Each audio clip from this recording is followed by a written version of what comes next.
Okay, I think we are live now. A very good evening to one and all who have gathered here through our YouTube channel. Welcome you all. Today we'll be having the continuation of our Medicine Career Compass 2024. Today we are having our most respected Dr. Shiv Joshi sir, Public Health Specialist, New Delhi, India. So he'll be giving his expertise about community medicine as a career option. First of all, let me, those who don't know, I'll introduce about Shiv Joshi sir. Dr. Shiv Joshi sir completed his MBBS PG diploma in geriatric medicine and MD in community medicine from Mahatma Gandhi Institute of Medical Sciences, Sevagram. He's presently working as the National Consultant for World Health Organization, NTEP Technical Support Network to eliminate tuberculosis from India and is based at New Delhi. He continues to work closely with the International Chair in Bioethics, the former UNESCO Chair in Bioethics, and advocates for ethical and compassionate leadership in healthcare. He is also the founding chairman of the International Junior Doctors Association and has led the Indian student program of the then UNESCO Chair in Bioethics, Haifa. He is also a clinico-social director and epidemiologist and works actively to safeguard the rights of doctors and the communities in India. Moreover, he continues to work for the junior doctors of India across the country through his past and present leadership role in the Indian Medical Association and internationally at the World Medical Association Junior Doctors Network as a management team member. Today, he has joined us not as a WHO consultant, not as a national or international leader, but as a friend, guide, and a senior to us. He has joined with us to share his personal experience and outlook on choosing community medicine as a career. We wholeheartedly welcome you, sir. We are proud on having you on Medicine. And I sincerely call upon Dr. Raghunandan to welcome him on behalf of us. Thank you. Good evening, everyone, and welcome to the Medusane Career Compass 2024, a wonderful initiative taken by the present team of Medusane. I'm very happy and proud that the present team is taking forward the wonderful initiative which is taken 3 to 4 years back during the COVID time, and today it is helping a lot of students starting from mentorship to helping them, aiding them in their exams, and now we are going a step ahead and also helping them in choosing their right career in their professional life.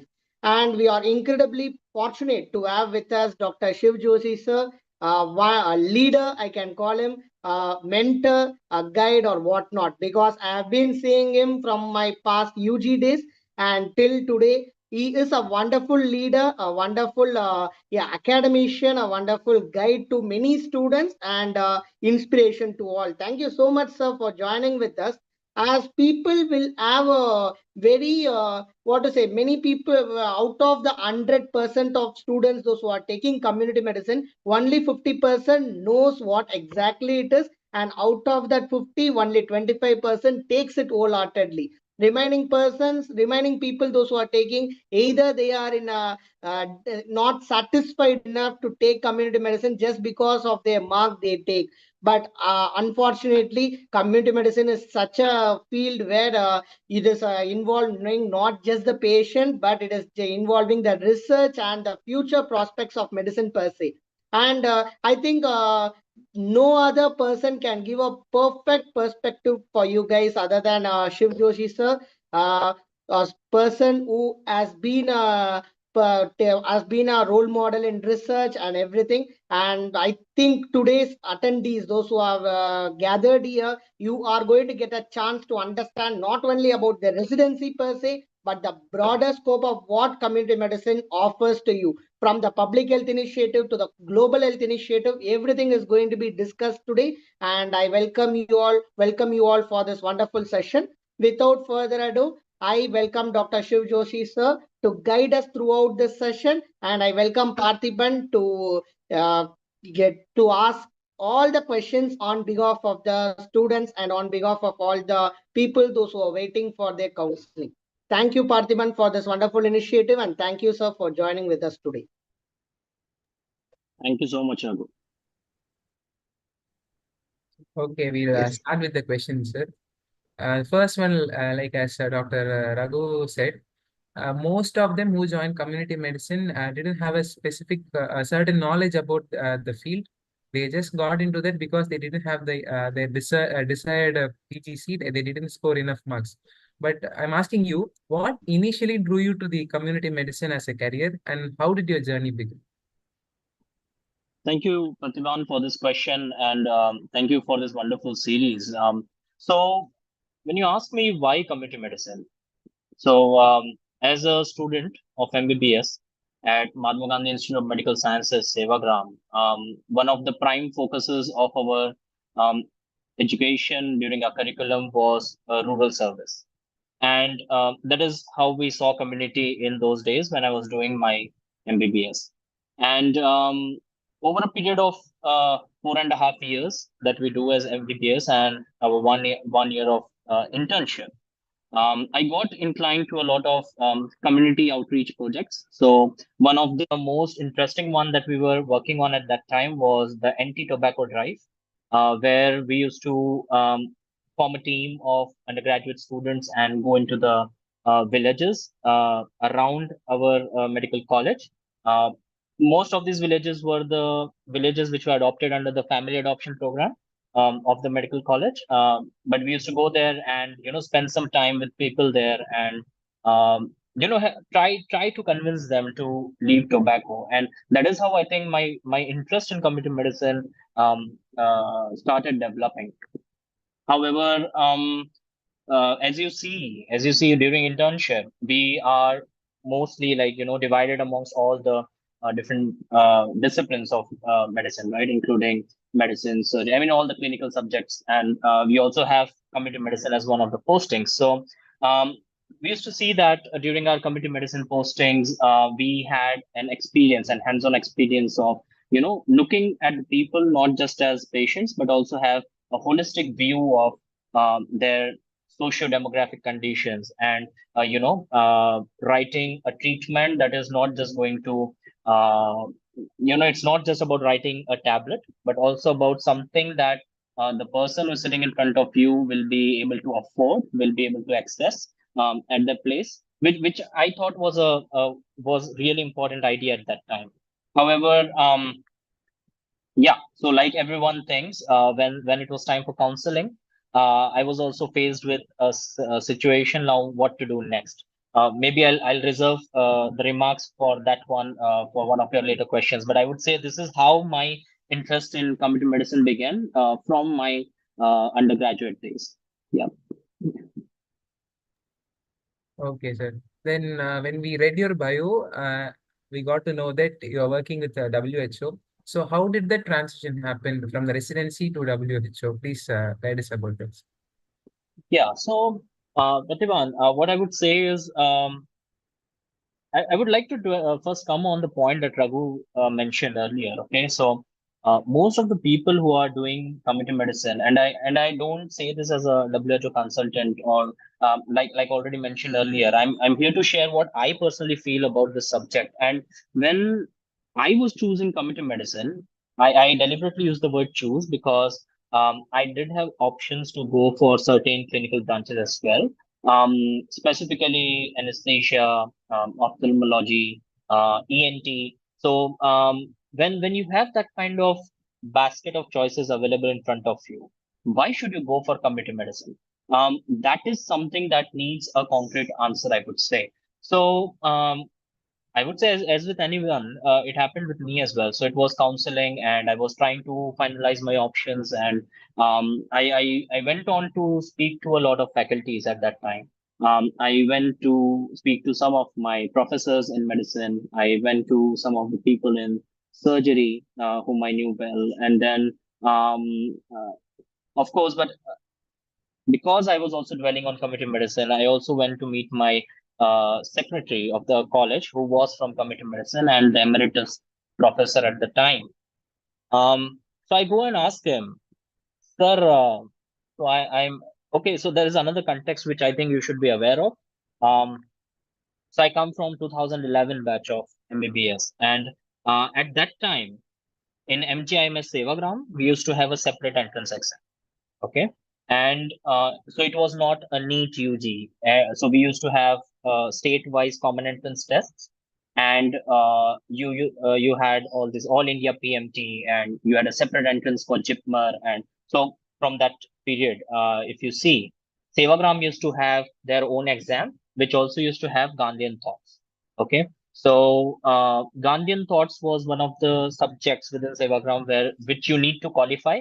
If you do not qualify in Gandhian thoughts, but you are a merit student in your physics, chemistry, and biology, still you will not be able to get your admission in Sevagram. So that is how the college was. And considering those Gandhian values, it also had a provision where you can get an internal post graduation based on your MBBS performance. Given you do 2 years of rural service at a center that is affiliated to the Sevagram, our medical college. However, it was the time when the transition was happening to NEET UG. So I think somewhere around 2013, when no longer we were going to get an internal post graduation because the college couldn't defend their separate exam at the time and had to merge with the NEET undergraduate exam. So what happened at that time was that we were no longer like having a surety of post graduation. So I had to write my NEET post graduation again. And that is when this basket of choices happened. So if I was not probably writing a new exam, I was maybe going to be in a situation where I'm selecting, across different clinical branches and maybe still thinking about community medicine. However, at that time, there was more likelihood that I will get community medicine in my own college. But now I was writing NEET PG, right? So when you go for NEET PG, you're not sure about what is going to be the outcome, what college you're going to join, all those things. So so when you make that decision of selecting the subject, what I would say is it's important to talk to different people of that subject. And that is how I reached to my secretary. So I asked him, sir, I was thinking about opting for community medicine, and would I regret it like after 15 years, 20 years, when I see my friends from other specialities, maybe, do like, would it be something that I would regret? And he gave me a very, very thoughtful answer at the time. So he told me, why do you think about that right now? And why don't you answer me about something? I said, yes, sir, please ask. So he goes on to ask and says, are you willing to understand the subject of community medicine? Like the resident who tries to understand medicine or surgery or ophthalmology or ENT or psychiatry, dermatology, are you willing to give that time to the subject? And I didn't understand at that time what he was actually trying to say, but he had a point in the question. So in that question, and I went on to take the subject. Taking his that thought in the mind and deciding that I'm going to give that time to the subject to understand it as much as possible and not not be unfair to the subject. Okay, so that I just selected the subject because I don't think I would get anything else, or I don't think I would do good in some other subject, or nothing like that. I mean, unconditional. You need to have that kind of unconditional commitment to the subject. So that is what I think would be important, Pratima. An unconditional commitment to the subject. Yeah.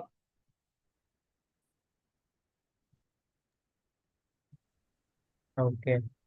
So, in this community medicine, what do you think are the most significant challenges you face, and what are the most significant rewards that you got by choosing community medicine, sir? Yeah, so I would like to link it to how I transitioned into WHO, which you also asked me for the previous question. So let's begin by what were the challenges. So I think the most important challenge would be how our teachers perceive community medicine as a subject. So I consider myself very lucky that I got an opportunity to study from one of the uh, good colleges where you have teachers who understand community medicine at Sevagram.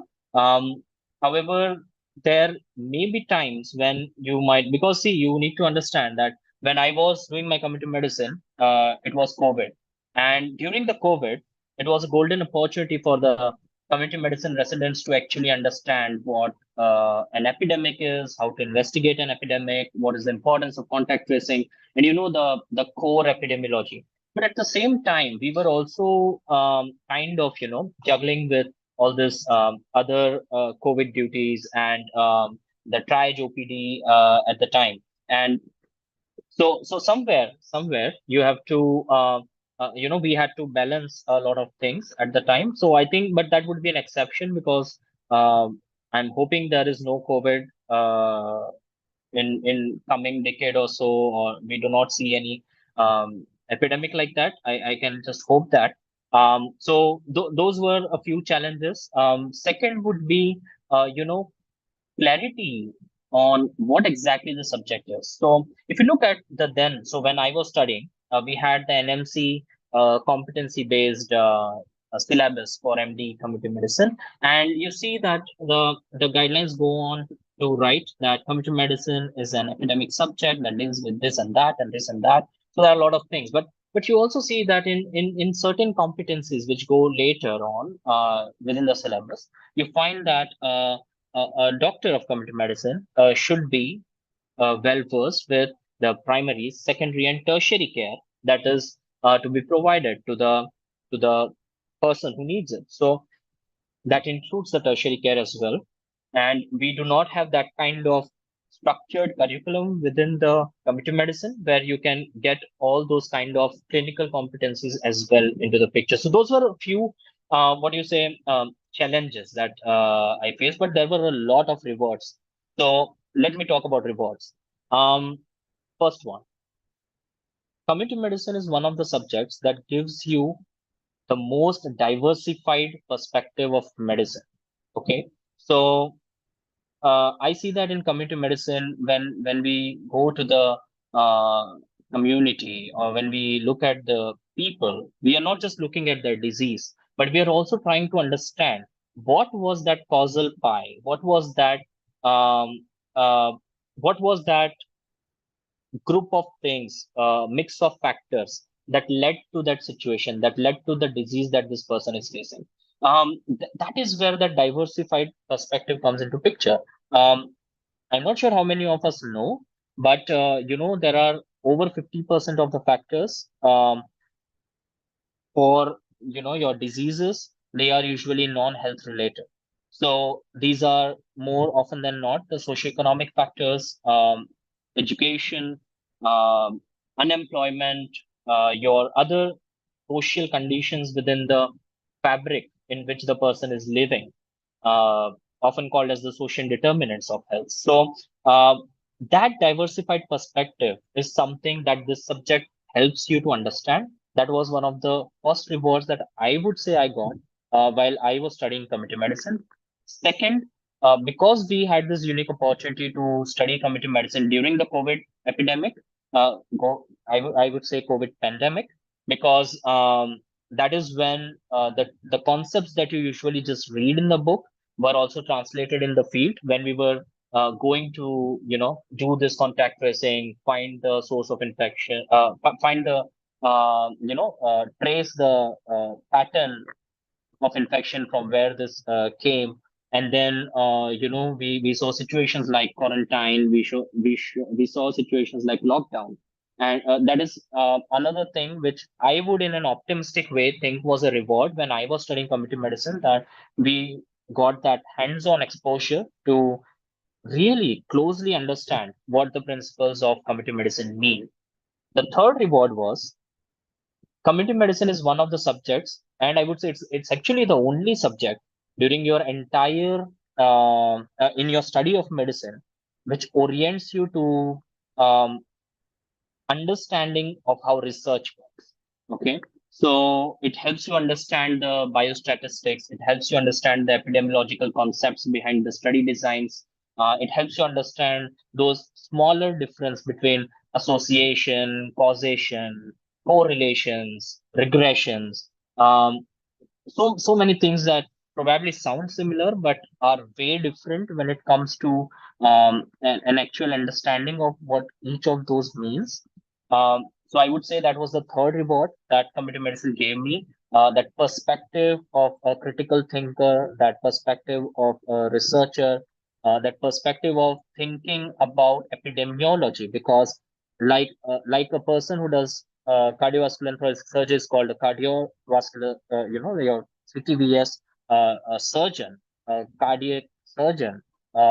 Similarly, a person who is studying community medicine is ultimately called an epidemiologist.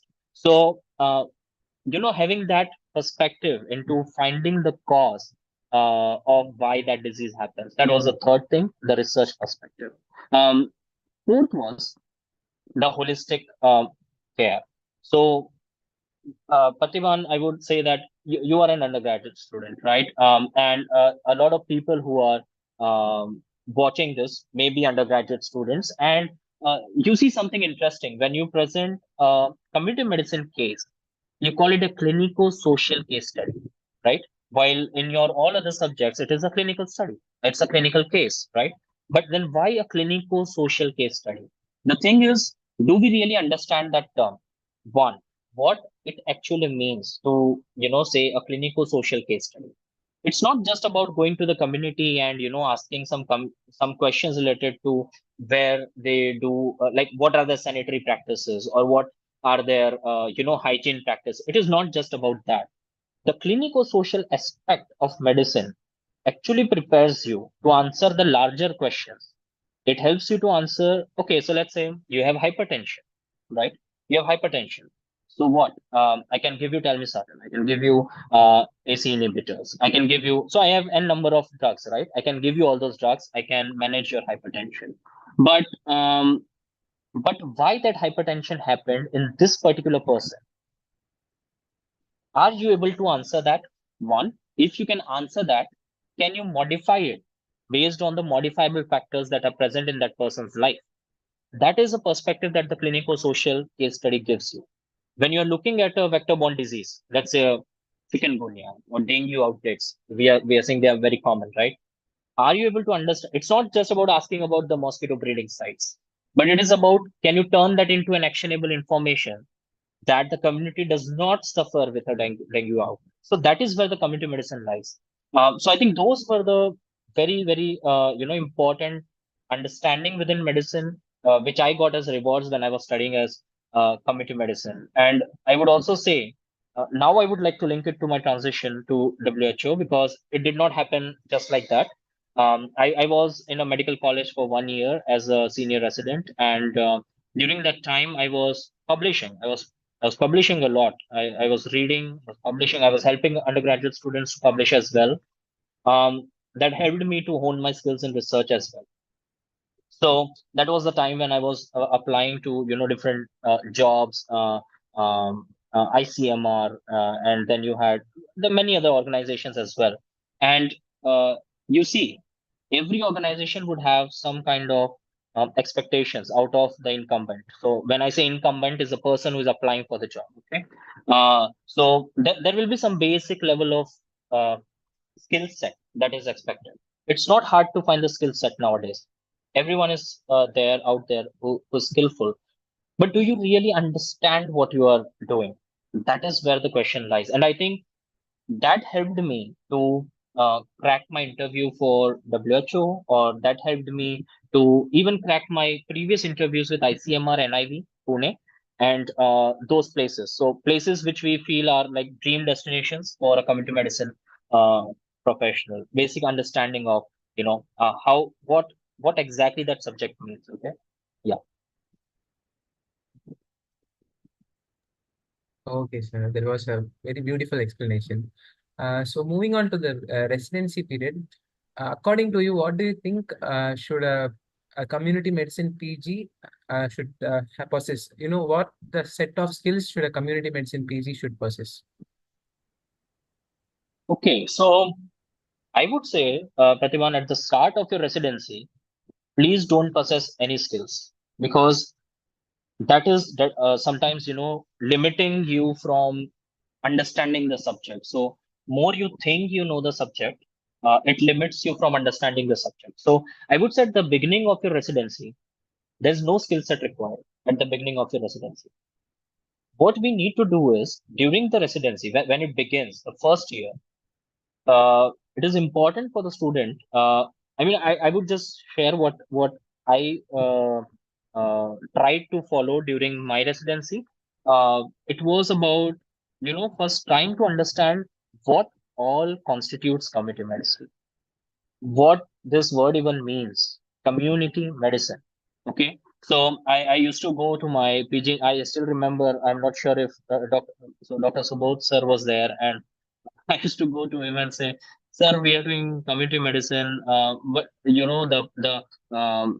the community medicine as a subject talks about policy making and working upstream and all those things. And sir, how do I generate a guideline, or how do I write a policy brief, or how do I do all those things which we see as an output of a professional community medicine person?" So I don't know what he must have felt at the time, but that is the thing. I mean, when you start, you need not possess any skills. Let's be blank. Let's start with a clean slate. That is completely fine. What he actually asked me to do was read, read, and read. So, okay. So you start with the basic of community medicine. How do you do that? You get a textbook in hand. You have a good book called Park, but that is not enough for your residency. So you go ahead and pick up books for individual components of community medicine. Let's say epidemiology. So you pick up a book for epidemiology, not a Park as a textbook. That is there. You can start with Park, okay, to understand what all things constitute community medicine. But when you are a resident, Park is not enough. Or let's say only the textbook of IAPSM might not be enough, because now you are a resident in that subject. So you need to understand that subject in depth. So maybe you can gradually start with understanding those concepts, maybe from by using a level 0 book. Let's call it a textbook of community medicine. Whether you can use Park or IAPSM textbook of community medicine. But then you need to level up as a community medicine resident. You need to go to in-depth books for epidemiology. You need to read books like Leon Goddess. You need to read books like Beaglehole. And once you have those basic concepts in place, you need to go for advanced books that talks about modern epidemiology, like Rothman.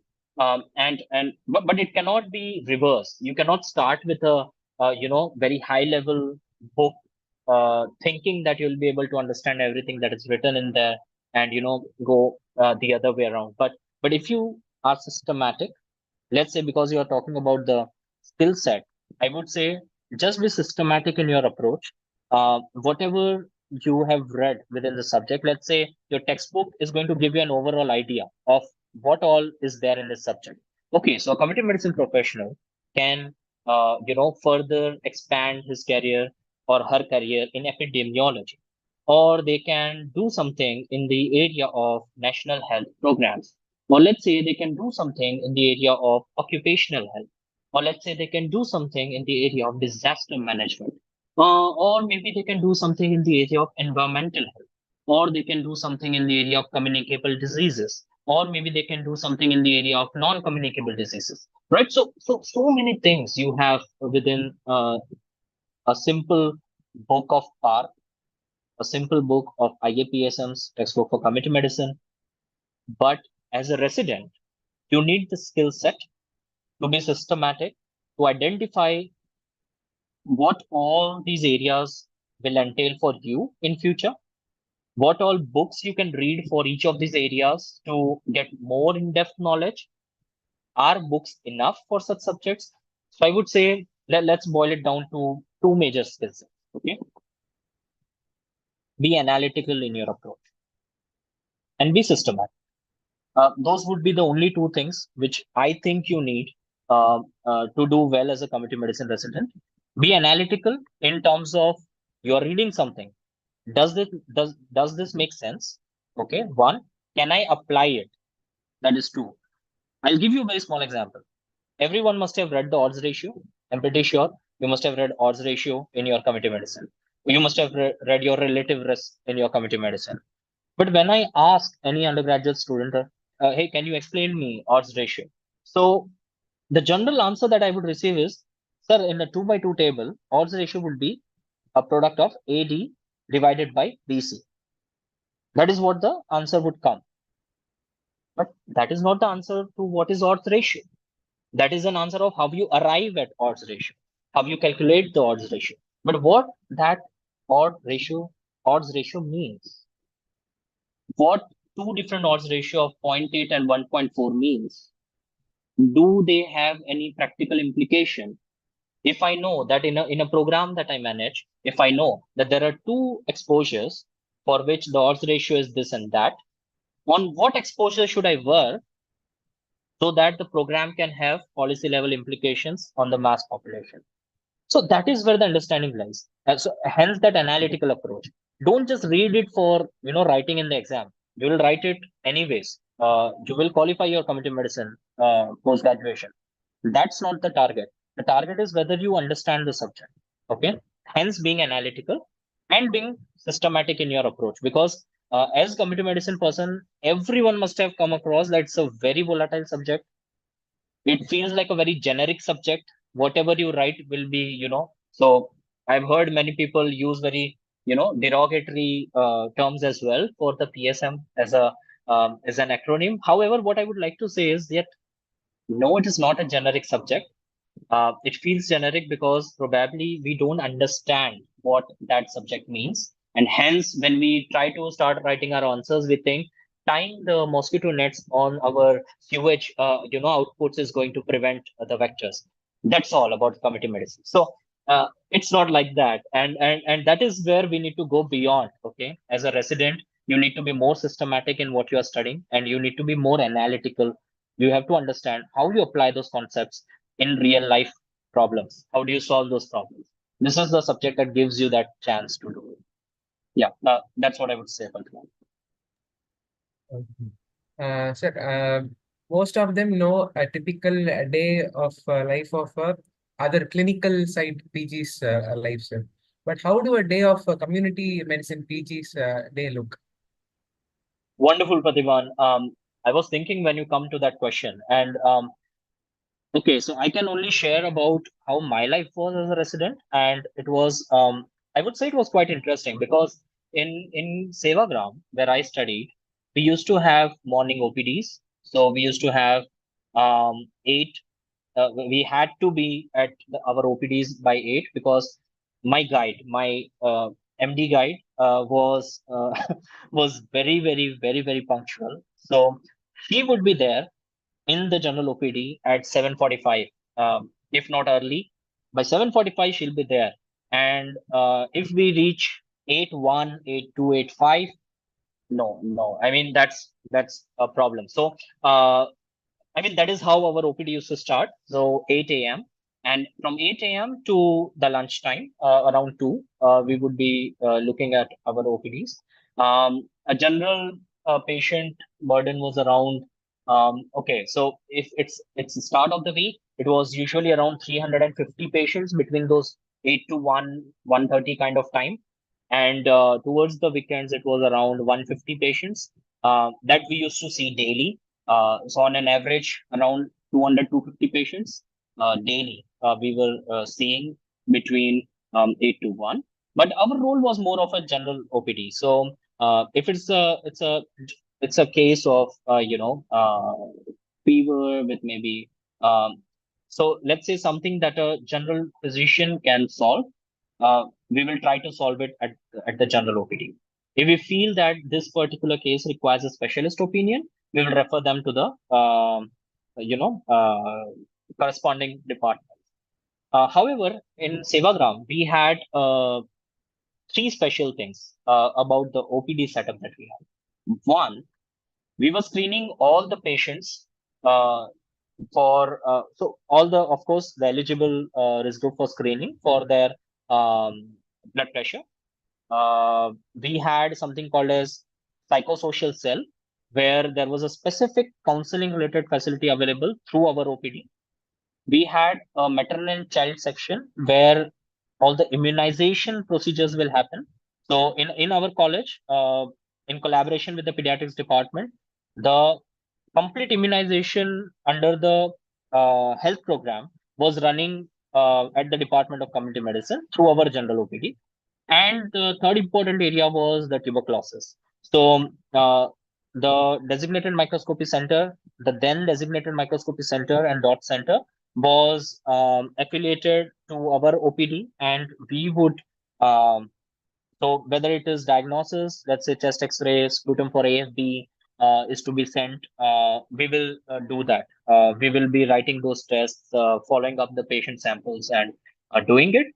Even if some other departments, let's say medicine, has a case of tuberculosis, that patient will come to the center, which was affiliated to our general OPD. So that kind of setup we used to have, and we used to work in that from 8 to 1.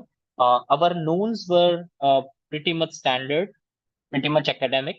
We were doing lots of journal clubs. We were doing PG seminars where we will take a topic and dissect it and help all of our colleagues. So we were 4 colleagues in community medicine at this medical college, and we will, make a presentation to our faculties and do a critical discussion around what the content was. So journal clubs and PG seminars was a standard thing in the afternoon. And unlike the other specialities, our day would end at around 5:30, 6 max. However, that was the life when there was no COVID. So because I started in 2018 for my MD, the initial time went just like this. But later, when COVID came in, we were very busy with the triage OPDs, which used to run not just during the morning time, but also in the evening and the nights. The entire triage in our hospital was community medicine department's responsibility. Contact tracing was community medicine department's responsibility. And even the teams from our medical college, which went out to support other medical colleges, was led by community medicine department at our medical college. So that is what used to be our life during the COVID. So more or less, I would say first half of the day purely clinical, second half of the day mostly academic before COVID. And during COVID, it was not very standardized. We were still looking at the patients most of the day, but then even in the evening and the night, we were supporting the triage and contact tracing activities in the medical college. So yeah, that was how the day was. Okay, sir. This is from the clinical side. And in your previous answer, you said about research. You did research and you applied to ICMR. So most of the students are interested in research, but they don't have a proper guidance for that. For example, in our college. So how does research play a role during the residency years, and how can one approach research? Wonderful, Pratibhan. So I think one of the excellent opportunities as undergraduates that we have is ICMR STS. During residency, every resident has to do their thesis, right? So PG thesis is one. But if you are in some other stream of medicine, thesis is fine. I mean, you do your thesis and your research component is done and satisfied. You can feel satisfied. But if you are in the subject of community medicine and if you feel satisfied with just doing your thesis, then you are basically what I started with. That unconditional commitment to the subject is somewhere lacking. So when you open the book, you read about something called as cross-sectional studies. And you also read that even within cross-sectional studies, you can have a descriptive studies and there can be a cross-sectional analytical study as well. But you also see that in an observational study, you have something called as longitudinal study, often called as a cohort study, which can either be a prospective or retrospective study. And you also see that there is something called as a case control study, which is also another type of and study in your epidemiological designs. Then you have interventional studies. Interventional studies, you have something called as quasi-experimental studies. You have something called as randomized control trial. So there is so many things to understand and do. And you are in community medicine. So you should have this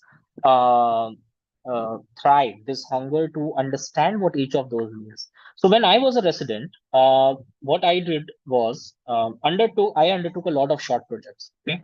Um, if you talk to my PG in charge someday, he'll say that I would take that project, but more often than many of those projects they never were completed.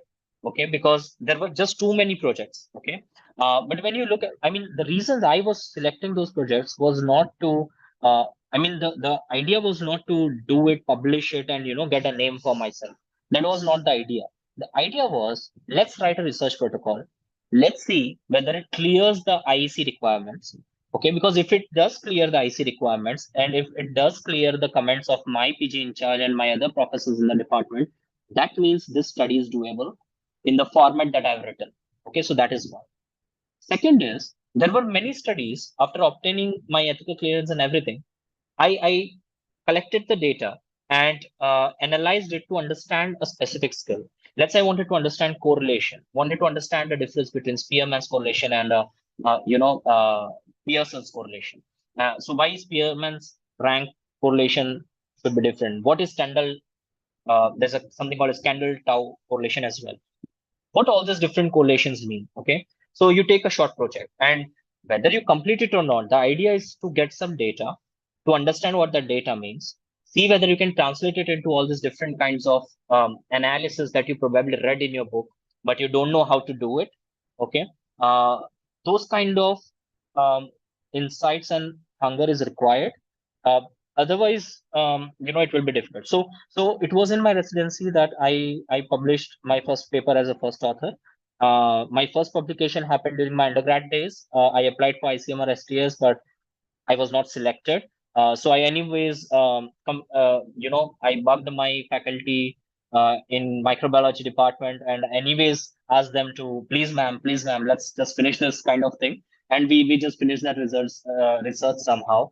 So that was something different. But then the publication that I did with my efforts and with my name as the leading author in the paper was in my residency, and it started with a very small project. Okay, like I said, I just wanted to understand how to do these things, and these things should be based in your practicality as well.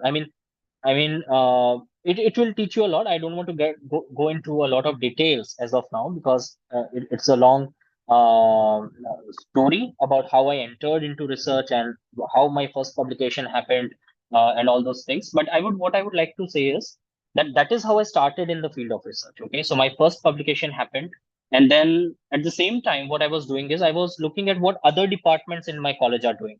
Okay, so I helped with another project that Obs and Gynae department was working on. And so while I was going out from my MD, I already had one publication in an international journal, but a second publication, which was a BMJ journal, where I contributed with the Obs Gynae department, purely out of curiosity about what they were doing, and if it was possible to present their findings in a more better way.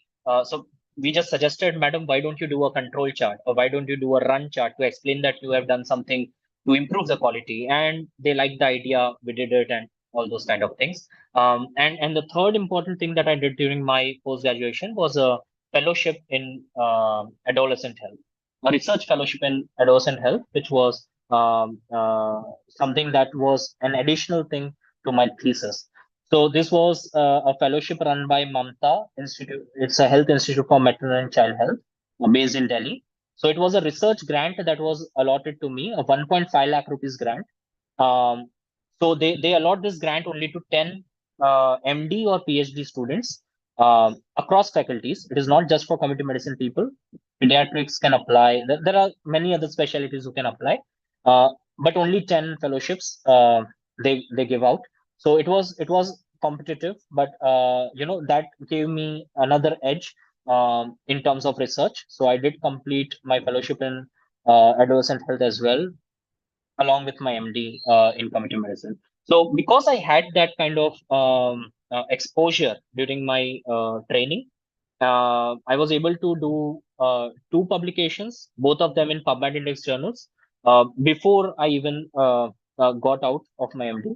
And that was and they were all like, not just PubMed. One of them was like a BMJ journal. So it holds value when you kind of uh, apply to these different places. So one of the interviews that I apply for is with ICMR.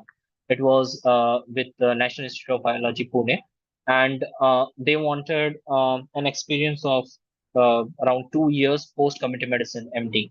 So I did not have that experience, right? But anyways, during the interview, I was able to answer most of the questions, and they did see the kind of papers that I have worked on, and the understanding on the kind of things that they were going to work on. So that kind of probably led to, because I cannot say for sure what was their thought of selecting me for the job, but I got selected in that one. I couldn't join that because at the time I was more focused towards my senior residency. I just wanted to get it done as a as a tick box that, yeah, 1 year of senior residency is complete. So I focused more on my senior residency at the time. I did not join ICMR. However, I was convinced that what was important is to continue that hunger for understanding how research is done, how to understand the concepts. It's not necessary to publish at the time. First we understand, we learn the concepts. Publications will then happen. Today if you see, I have around 29 publications. It's not a long time that I passed my MD. It was just in 2021. So around 29 publications. Most of them are PubMed indexed, I would say. And so yeah, I mean, the idea is that that will happen, but it's important to understand those concepts during your residency. So that is what I would say. Yeah, Pratibha. Okay, so apart from research, what are the other options, sir, after community medicine? Wonderful. So, Pratibha, research is uh, just the one thing that I mentioned, right? But earlier I was mentioning about, if you open a book of community medicine, you see that there are so many different sections within that book. You find that there's an entire section on occupational health, right? So why don't you go and make a career in occupational health? Okay. Let me give you an example of one of my seniors from Sevagram only, Dr. Charles Mins, and I'm not sharing this with his consent here, but however, I'm just sharing what his career path was. He did his, what do you say? It's not as, I mean, community medicine is considered a terminal subject. We do not have any official specialization or super specialization after that. However, he went on to pursue occupational health and sports medicine and that line. And he went on to become a physician to the Indian cricket team, the Indian cricket team with Virat Kohli and all this, other cricketers. He was a physician to them. So he started as MD community medicine, okay, and chose to continue working in the area of occupational health. Another field within occupational health could be towards, you have certain courses which are run by the Department of Labor, which will make you competent to work as an occupational health practitioner in places like ONGC, where this oil your rigs are set up, and you are a physician basically for any kind of occupational hazard that happens there. Let's say you're working as an occupational health specialist with a power plant, which is a coal power plant, or maybe some other sector. So let's say that is one area where you can still go on and do it. Community medicine people do go on and work in the area of occupational health. I do know certain people who did um, pure kind of clinical practice after community medicine. However, I would say that percent or that proportion is very low. But I would like to mention about a certain kind of practice, clinical practice, which is also kind of a preventive health clinic. So you can talk about a wellness clinic, okay, where you are talking more about lifestyle modifications. I mean, you are anyways a MBBS MD, so you can go on to treat the person in front of you as a physician. You can do that. but you can add more. So I'm not asking you, or we are not expecting you to, do a full-fledged management of acute myocardial infarction. But who's stopping you from so okay, so how many people? Let's look at it like this. So if 100 people visit an OPD, how many of them do really require a specialist or a super specialist level opinion? One. How many of these people who come to you are actually there for certain, let's say, uh, your very general or a syndromic kind of complaints? Let's say fever since 2 3 days, there's no chills, there's no, there is probably it was something related, they worked too hard, not used to a lot of walking, but they walked for maybe 5 7 kilometers at a stretch, and now they had acute pain, and there is no history of injury or something, but there's some kind of pain, and you can do those basic evaluations that you do anyways. I mean, even as a medical practitioner, purely after MBBS, you can do all this, right? As a physician, as a general physician, you can do that, right? As a registered medical practitioner, right? So those things are anyways there. So you can go on, and then you can do maybe certain fellowships in diabetology or clinical. There are certain fellowships available which you can do if you're in certain states. Your universities have certain kind of courses. For example, because I was based in Maharashtra during my education, in Maharashtra through Maharashtra University of Health Sciences, there's a specific course which a community medicine person can do and specialize in, which deals with sexual health. Okay, so and you can practice as I know one of the very successful sexologist who's a community medicine person. So you can go into that clinical side as well.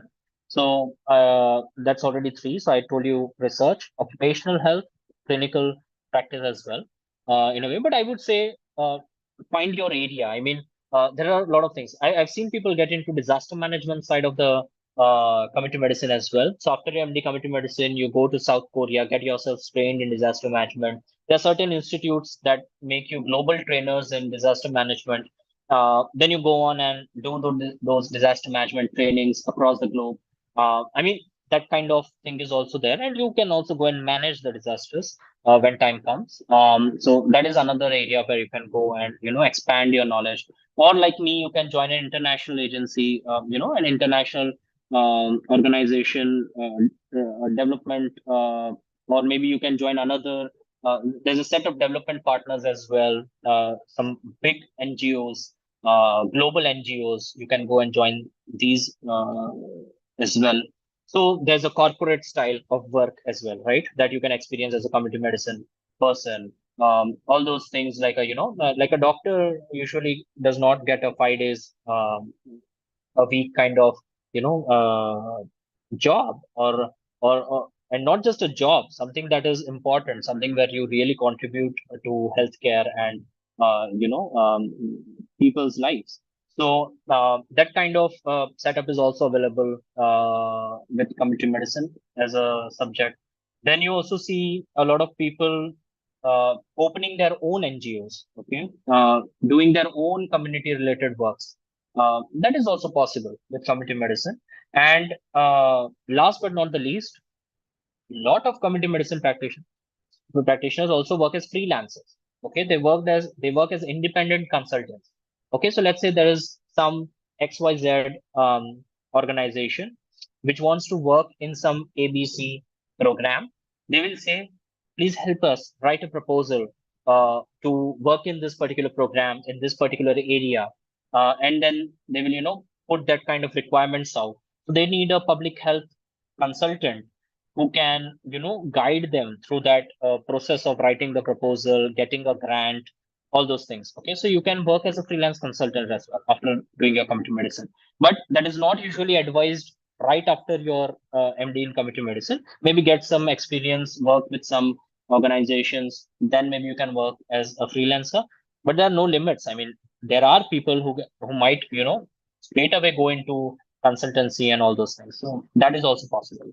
I'm not mentioning academics because that is one of the most established branches where you can go. So after your MD in community medicine, you can be a senior resident, be an assistant professor, go on. You can maybe retire as a dean or a director of your medical college, all those things. So that is also there. Yeah. So I think one of the most diversified subject that has a lot to offer. Also, I would say, Pratibhan, nowadays many new areas have come up. Even in epidemiology, people are talking about clinical epidemiology. People are talking about molecular epidemiology. People are talking about genetic epidemiology. People are talking about social epidemiology. There's so many other, sections as well. You can go on and carve your own niche as well. Uh, I mean, that is also another prospect of working as a community medicine person.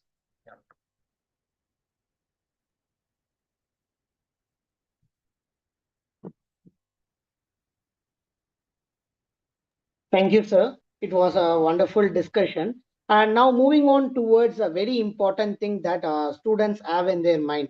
So now that they have confirmed that they have to take the community medicine as their branch, but with respect to which college I should take, whether it is good to take in a government college, or should I take only in central institute, or should I go rural based college or urban based college, then ultimately private college, is it a good choice to take? Because surgery medicine can be taken in a private college, but what about community medicine per se? Because private college is somewhat not so well connected with community, and beyond that, again coming to the deemed medical colleges, which again offers community medicine post graduation.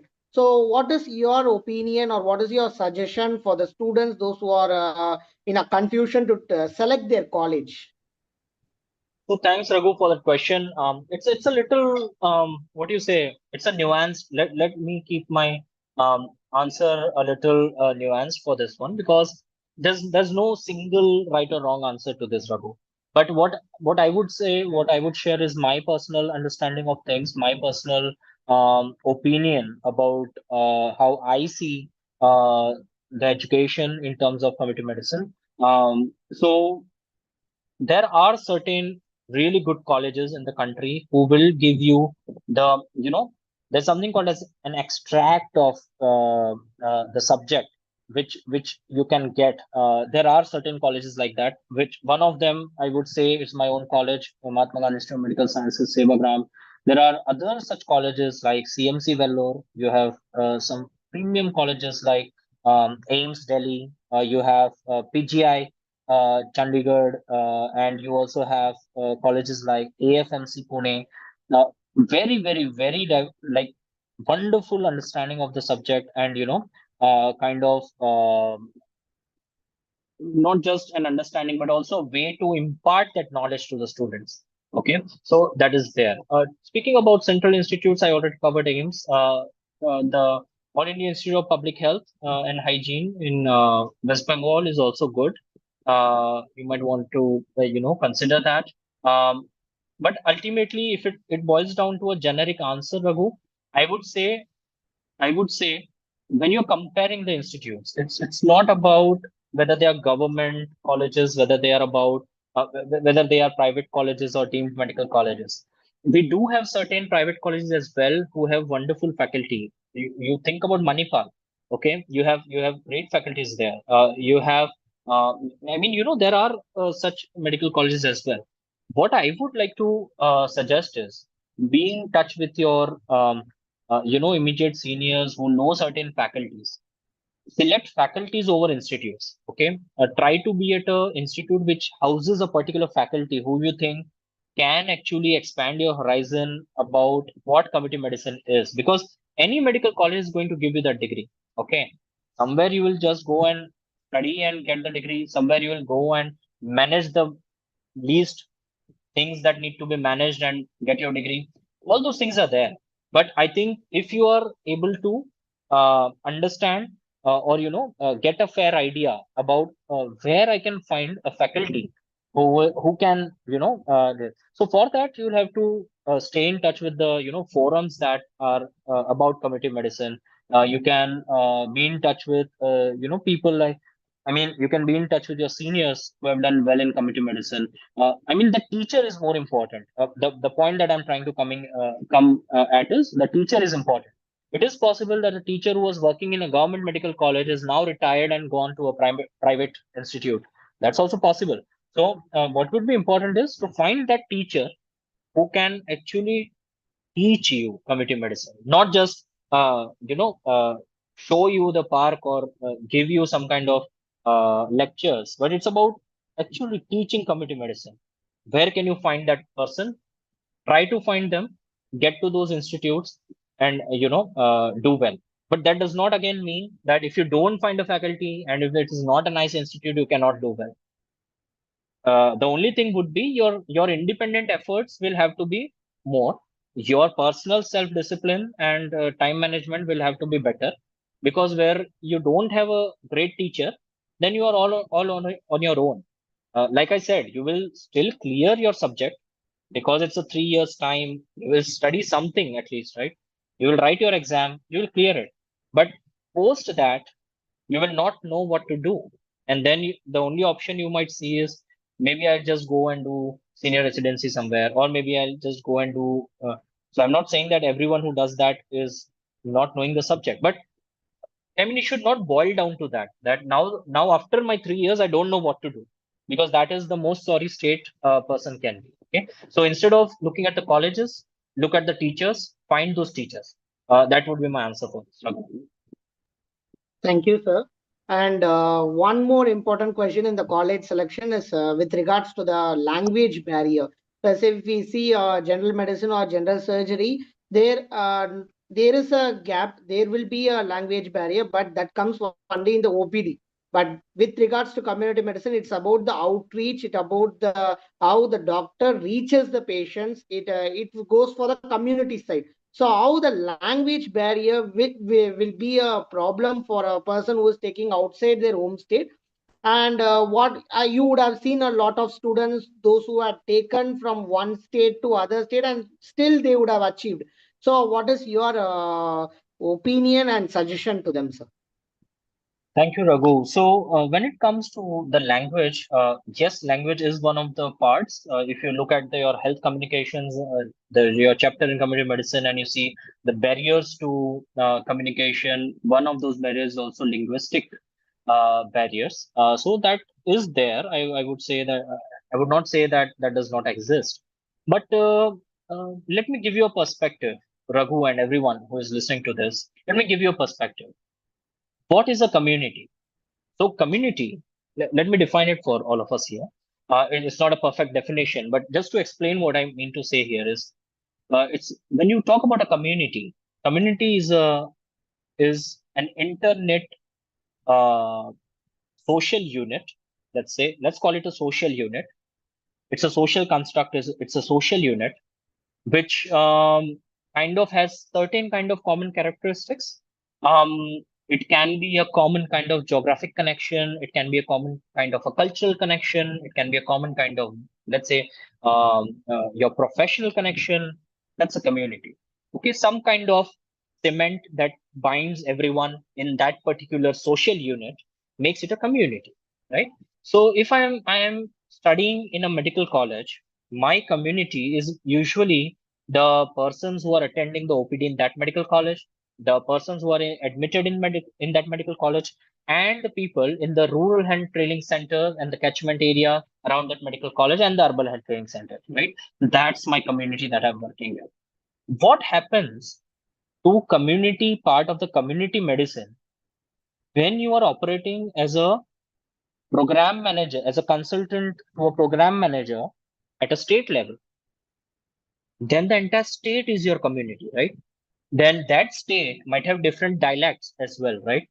Let's say a state as big as Uttar Pradesh might have certain parts of East Uttar Pradesh which might, speak a different dialect of Hindi. They might be more towards Bhojpuri kind of language. Then you have people towards the west part of the UP, like Mathura, Agra, and they might have Bridge Boli, the bridge dialect of Hindi. Okay, then you have a Bundelkhand area where you have a different nuance to that dialect of Hindi. Then you have Lucknow, where you have a very different kind of, very polished kind of Hindi that you will not find in the bridge part of the Hindi, or you will not find in the Bhojpuri side of the Hindi, right? So all those things are there. But then state becomes your community, right? And what happens when you go on and work as a community medicine practitioner, a proper public health practitioner at a national level? The entire country is your community, right? What happens when you go and sit at some international headquarters? The entire world is your community. Hence, what I'm coming to is language is a barrier. I do appreciate it. It's not a definitive barrier. Okay. As a public health professional, um, we do come across a lot of situations where communication is very important, but you will also understand that it might be a little what do you say, challenging at first. Slowly you will be able to understand. I mean, see, whenever we go, I am also when I was in Maharashtra, I studied in Maharashtra, but I'm not a native Marathi speaker. So I also learned Marathi and understood that one. Similarly, I've seen people coming from Pondicherry, Kerala, to my institute, and they started understanding few words for working knowledge of Marathi, and they were able to do it. The idea is that those challenges will be there in the beginning part. Okay. Or if you are going to go into a section where you are going to closely work with the communities, again you need to understand, like when you are a surgeon. Okay. Surgeon in an operational theater, does the surgeon operate alone? There are lots of assistants, right, around the surgeon as well. Someone is holding the forceps, someone is giving the cautery to the surgeon, someone is aspirating the fluid from the wound, and all those things, right? So someone is managing the light and all those things, right? So it's always a team. Okay. So even in community medicine, more often than not you'll be working in a team. Okay. And more often than not you will have local people in that team. Okay. So I mean, you just imagine a situation where a person who was trained in, let's say, southern part of India has to suddenly go and sit in the northeast part of India and manage a program that deals with the tribals in northeast part of the India. So that does not be a barrier. That does not need to be a barrier for this person to practice public health there. The local team there will help you understand that, but you can still deliver your expertise, right? You still understand how the program needs to be implemented, right? But you can get the community feedback through community health volunteers. There will be people who speak both the languages. You can have a stakeholder meeting and you can still understand where the issue is, right? Having that connect with the language is an advantage, but not having it is not an absolute or a definitive disadvantage. So when you are studying community medicine, be open to learning those new languages, working knowledge of those new languages. It is actually what I would say a trailer of something. So if you are learning community medicine at a place where you don't belong natively, it's actually a good opportunity. You should go. You should see what are those linguistic challenges. It will help you do better when you're put into a situation where there is a linguistic barrier. And one day or other, if you are doing well in your subject, you will be in a situation where you will have to face this linguistic barrier and find a local way to deal with it. So Raghu, I mean, that's my answer. We should not worry about those language barriers. We should appreciate those barriers, try to mitigate those barriers. However, those are not definitive barriers. That should not be a deal breaker whether to select a community medicine in some medical college or not. Okay. But teacher can be a deal breaker. Okay. So focus more on that. Okay, sir. Sir, how do you see the field of community medicine evolving in the next 10 years? Great. So, Pratibhan, I would say that a lot is to be attributed to COVID, I would say. And during the COVID, people did realize the importance of, community medicine as a subject, because it was a time when no one in the entire world knew what to do, how to go ahead. And it were the scientists, the epidemiologists, and different people working either at CDC, NCDC, ICMR, and everyone, all these people, they came together and, kind of showed us the way. And so when we look at this global situation that was caused, there was a felt need, not just felt in India, but across the globe, that we need to be always prepared for public health emergencies. And that has led to certain national level reforms as well. Because they are not yet implemented, it's not wise to comment on what the future of those new cadres that are envisioned would be. However, what I would like to mention here is that there is a great future for community medicine out there for certain reasons. One, community medicine, like I said, is one of the most diversified subjects. We need, the future of medicine is actually limited by the presence, or what do you say, by the numbers of uh, teachers who can teach this subject well. So if so, I'm assuming a lot when I give the vision, or when I give the future of community medicine. I'm also very young community medicine professional, so I have a limited understanding of whatever I understand of community medicine. I'll be giving this statement here. So I feel that as a community medicine person, in next 10 or 15 years, we are going to see a huge rise in the public health cadre. In the cadre that deals with community medicine is going to rise. Second, always know that as much as you mature as a practitioner, okay, you would have always seen a senior practitioner, a practitioner who has matured in the practice, clinical practitioner, will start advising and advocating for preventive measures. So always understand, prevention is the fashion, cure gets the cash, but that's not always true. Okay, that's not always true, because that thing might change. We have started understanding the need for community medicine. Community medicine is nothing but your clinical side of the public health only. Okay, we are talking about public health in a more clinical sense, because the MPH graduate cannot practice as a doctor. Okay, but an MD community medicine is a doctor and can practice public health, right? And hence that future is bright. There is future for community medicine people in the field of health economics. That is again a sector where people are less. We do not see a lot of people as experts still in this area. Another area is, like I mentioned, about this new niche of epidemiology that is coming to India. Outside, yes, these epidemiologists, these different specializations in epidemiologies have started up. They are booming. But in India, we are still yet to see this fields come up, like molecular epidemiology, social epidemiology, clinical epidemiology, all these different sub branches of epidemiology, which will come in time, of course. So in next 15, 20 years, we might see that as well. Further specializations in community medicine, that is likely to happen.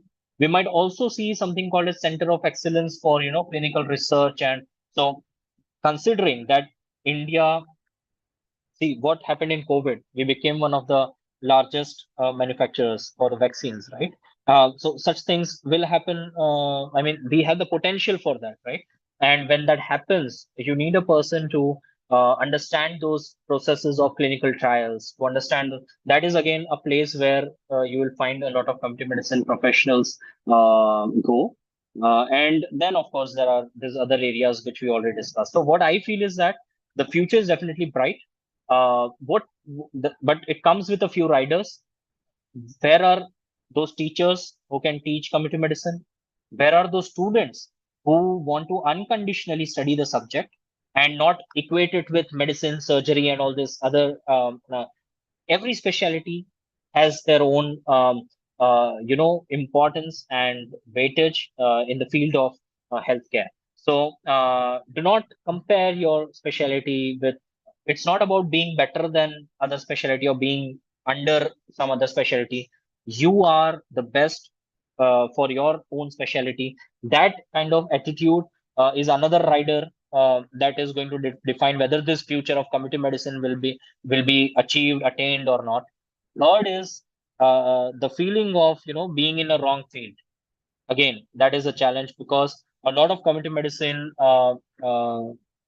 residents might, and it might happen because of not getting the right teacher, not having the right roadmap in front of you, not being able to network with your fellow colleagues in community medicine, not being able to present what your issues are, or find solutions to those. All those things might be there, but then all these are the riders. If those things are not addressed, we do not see a very good future in very recent time. But there is a commitment, there is a global and international commitment to increase the public health infrastructure, to increase the public health cadres across the world and the country, which is definitely something which will happen in another coming years, I mean coming decade also.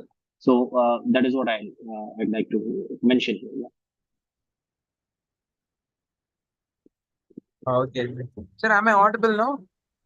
Yes, Fatima, I Yeah. can hear you. Sir, looking back at your career, what advice do you think you will give to your younger selves? To my younger self. Okay. Okay. Yeah. So I am particularly a kind of person. I don't dwell a lot on my past. What has happened.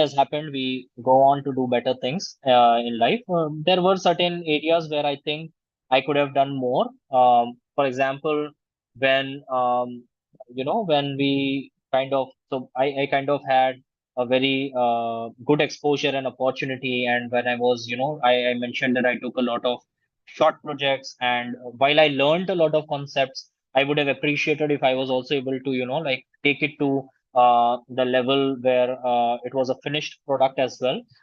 That is one. But more than that, I would say uh, I still feel that uh, coming to where I am right now, I'm still a very early, early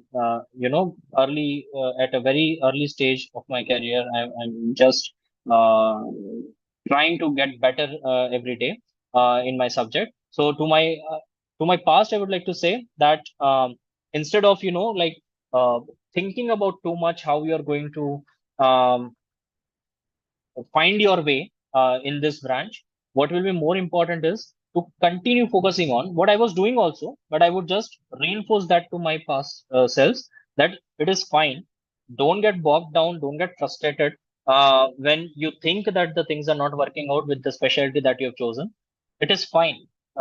Just accept it where you are and keep going on. So I think that's all I would like to say, because like I mentioned, I do not have any regrets or something that I kind of, so because it was whatever is there, and we just go on and do the best of what the life offers. So yeah, that's that. Thanks. Thank you, sir. It was really a eye-opening and wonderful discussion so far, and I hope that most of the questions are like we have answered it. Those questions that comes into the mind of the students when they are choosing a residency is actually discussed here. The last and final question I want to ask you, which is not just a question from a students, but also you personally will also think of it, like what is the most memorable part of your career till now? One thing which you will always think that this gives me the boost for continuing in my profession. So that one moment which you had so far, can you just share with us, sir? Yeah, sure.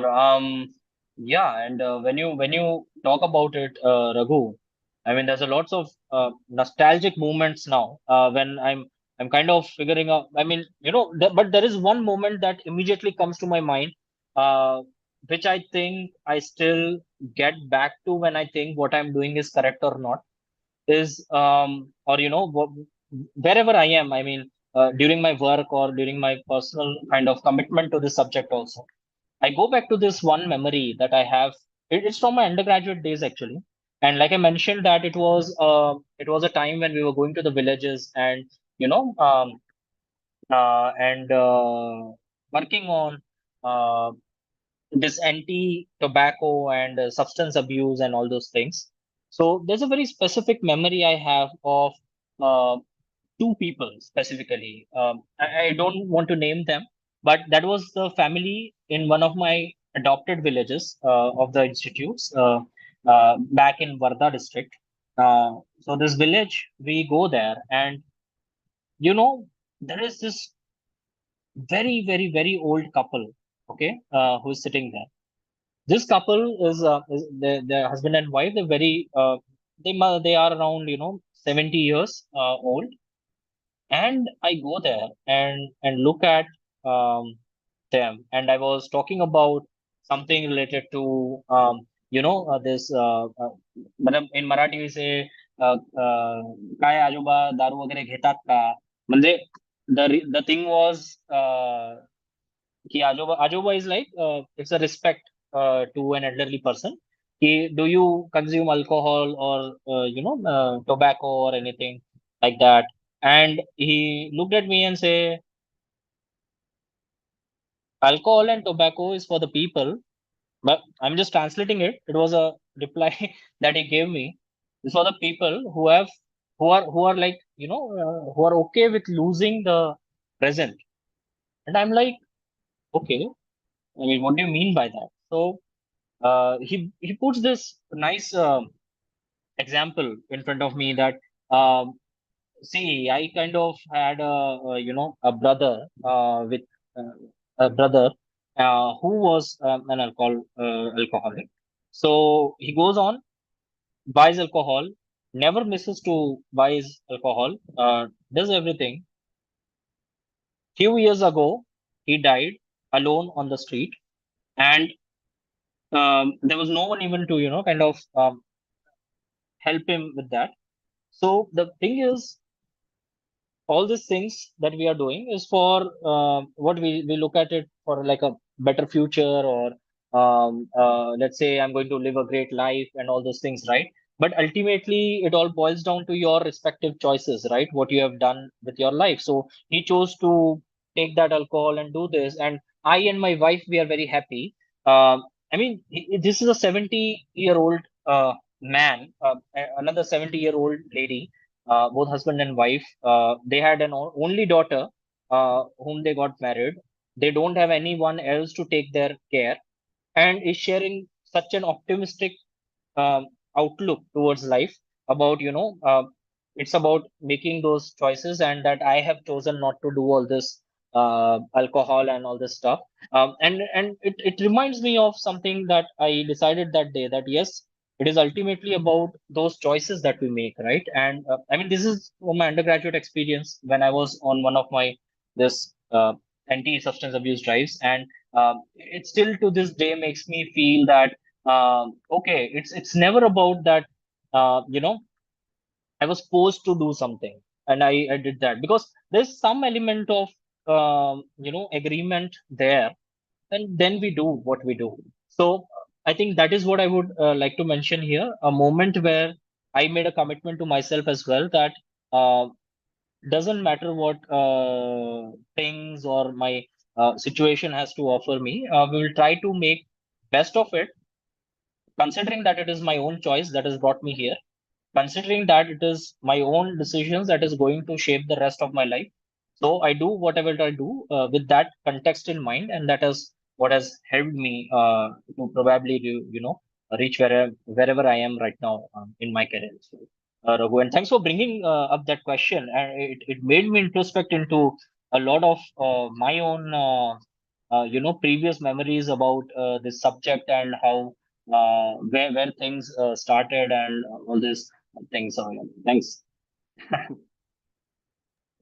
Thank you, sir. Thank you so much. It was really a wonderful day for us too.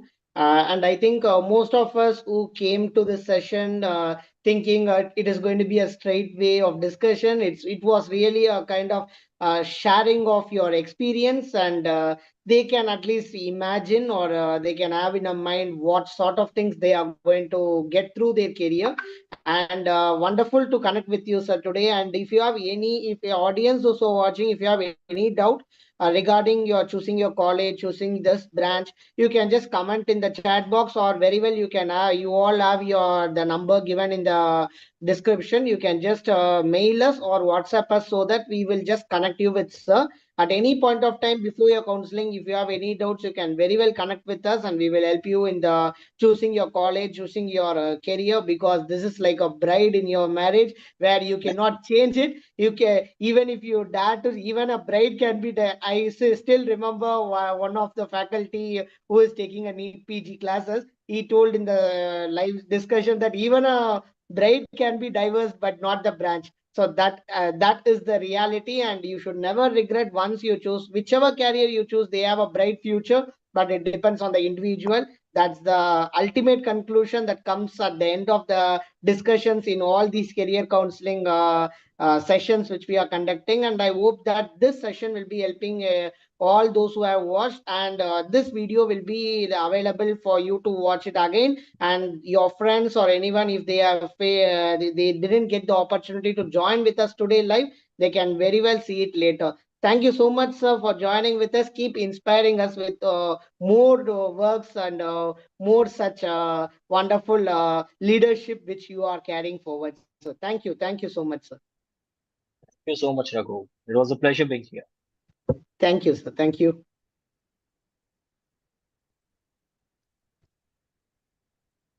Okay. Yeah, disconnected the live, sir. Thank you so much.